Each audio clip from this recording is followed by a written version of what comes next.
एक सवाल जो इन दिनों उत्तर प्रदेश भाजपा के कार्यकर्ताओं से लेकर आम जनता तक के चेहरे में गूंज रहा है। आखिर उत्तर प्रदेश को नया भाजपा अध्यक्ष कब मिलेगा? भूपेंद्र चौधरी का कार्यकाल जनवरी 2023 में समाप्त हो गया है, लेकिन अब तक नए प्रदेश अध्यक्ष की घोषणा नहीं हो सकी है। हर बार लगता है कि बस अब ऐलान होने ही वाला है, लेकिन कोई ना कोई नई घटना समीकरणों को उलझा देती है।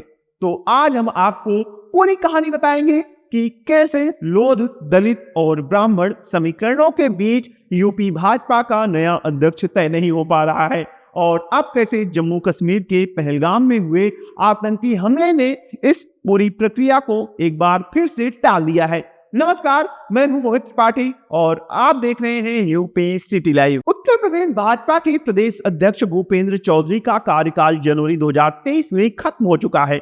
चौधरी का कार्यकाल खत्म होने के पहले से ही यूपी के लिए नए प्रदेश अध्यक्ष की तलाश शुरू हो गई थी। कई बार तो नए प्रदेश अध्यक्ष का नाम फाइनल होने ही वाला था कि कोई बड़ी अड़चन आ गई और चुनाव प्रक्रिया को आगे बढ़ाना पड़ा। प्रदेश से लेकर देश तक हो रही घटनाओं से प्रदेश अध्यक्ष की नियुक्ति के समीकरण बदल रहे हैं।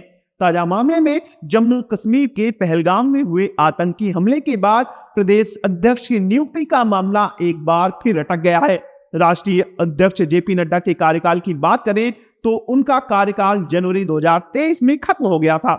नड्डा के साथ ही उत्तर प्रदेश भाजपा के प्रदेश अध्यक्ष भूपेंद्र चौधरी का कार्यकाल भी खत्म हो गया था, लेकिन हरियाणा, महाराष्ट्र और जम्मू कश्मीर समेत अन्य राज्यों में विधानसभा चुनाव के चलते नड्डा का कार्यकाल जून 2024 तक के लिए बढ़ा दिया गया था।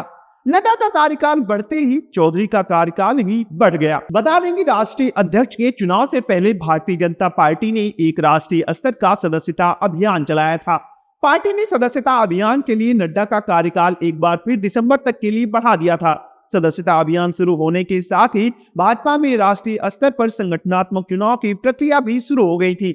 उत्तर प्रदेश भाजपा की बात करें तो यहाँ भी सदस्यता अभियान के साथ चुनाव प्रक्रिया शुरू हो गई। सबसे पहले मंडल अध्यक्षों का ऐलान किया गया। भाजपा ने उत्तर प्रदेश में 1819 में से 1610 मंडलों में मंडल अध्यक्षों का ऐलान कर दिया। साथ ही 98 संगठनात्मक जिलों में से 70 जिलों में जिला अध्यक्षों की भी घोषणा कर दी।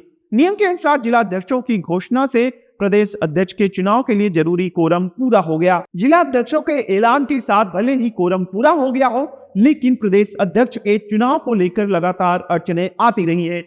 शुरुआत में तो इस बात में पेच फंसा रहा कि प्रदेश अध्यक्ष दलित, पिछड़ा या ब्राह्मण में से किसे बनाया जाए जिससे जातीय संतुलन बना रहे। काफी माथापच्ची की बात तय हुआ कि पिछड़ा वर्ग से प्रदेश अध्यक्ष का चुनाव किया जाना उपयुक्त रहेगा, लेकिन अब बात आई कि किस पिछड़ा जाति के नेता को प्रदेश भाजपा की बागडोर सौंपी जाए, जिस पर फैसला नहीं हो सका है। इसके बाद लगातार घट रही घटनाओं से मामला अटकता ही जा रहा है। लोध समाज, जो कि भाजपा का परंपरागत वोट बैंक माना जाता है, इस दौड़ में सबसे आगे नजर आता रहा है, लेकिन लोध समाज के भीतर ही नेतृत्व को लेकर विवाद गहराता गया। कल्याण सिंह के बेटे राजवीर सिंह और बीएल वर्मा के बीच प्रतिस्पर्धा खुलकर सामने आ गई। इसके चलते एक और नाम पशुधन मंत्री धर्मपाल सिंह का सामने आया। कुछ वरिष्ठ नेताओं ने उनके नाम पर सहमति भी जताई, लेकिन उसके बाद बदले सियासी माहौल में मामला अटक गया। लोध समाज का टकराव चल ही रहा था कि गोरखपुर के विनय शंकर तिवारी की गिरफ्तारी के मामले ने तूल पकड़ लिया। बता दें कि ईडी ने एक बैंक फ्रॉड के मामले में विनय शंकर तिवारी को गिरफ्तार कर लिया था। हाथा तिवारी के नाम से फेमस विनय तिवारी का परिवार पूर्वांचल से लेकर अवध रीजन तक के ब्राह्मणों में अपनी पकड़ रखता है। विनय शंकर तिवारी अपनी गिरफ्तारी को बदले की भावना से की गई कार्रवाई बता रहे हैं, जिसे लेकर काफी बवाल भी देखने को मिला है। समाजवादी पार्टी की तरफ से सोशल मीडिया और राजनीतिक हलकों में इसे भाजपा की ब्राह्मण विरोधी नीति के रूप में वायरल किया गया। इस बढ़ती नाराजगी के चलते भाजपा नेतृत्व में विचार हुआ कि किसी ब्राह्मण नेता को प्रदेश अध्यक्ष बनाया जाए ताकि ब्राह्मणों को संतुलित किया जा सके।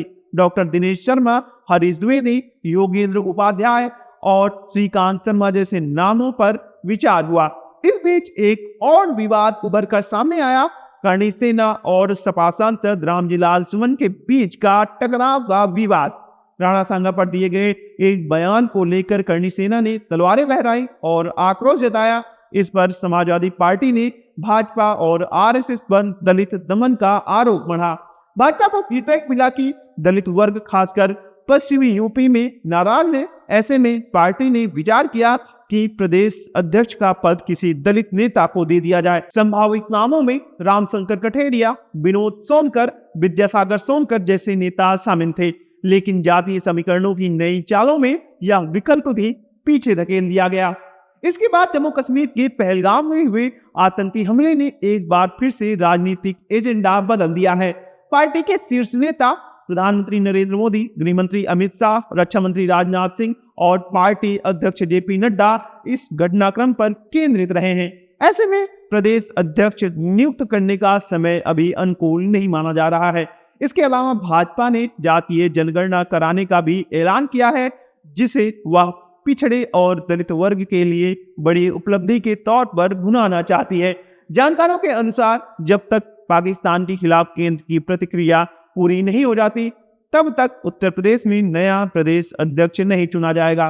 राजनीतिक विश्लेषकों का मानना है कि भाजपा अब एक साधे सब सधे की रणनीति पर काम कर रही है। पार्टी ऐसा चेहरा चाहती है जो ब्राह्मणों की नाराजगी शांत कर सके, दलितों को भरोसा दिला सके और साथ ही पिछड़े वर्ग का मजबूत प्रतिनिधि भी हो। इसके साथ साथ नए प्रदेश अध्यक्ष में आरएसएस से समन्वय, कार्यकर्ताओं को प्रेरित करने की क्षमता और सरकार के साथ संतुलन बनाए रखने की योग्यता भी जरूरी मानी जा रही है। वरिष्ठ पत्रकारों का कहना है कि भाजपा इस बार कोई गलती नहीं करना चाहती। पार्टी के लिए केवल चेहरा तय करना उद्देश्य नहीं है, बल्कि 2027 विधानसभा चुनाव में जीत हासिल कर हैट्रिक बनाना असली लक्ष्य है।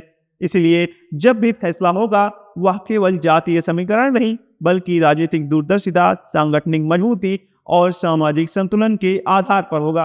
फिलहाल प्रदेश अध्यक्ष की नियुक्ति को लेकर पार्टी रुको और सोचो की रणनीति अपना रही है। आपको क्या लगता है, किस जाति से होगा उत्तर प्रदेश भाजपा का नया अध्यक्ष? कमेंट सेक्शन में जरूर बताएं। अगर वीडियो पसंद आई हो तो वीडियो को लाइक करें, शेयर करें, साथ ही यूपी सिटी लाइव को सब्सक्राइब करना ना भूलें।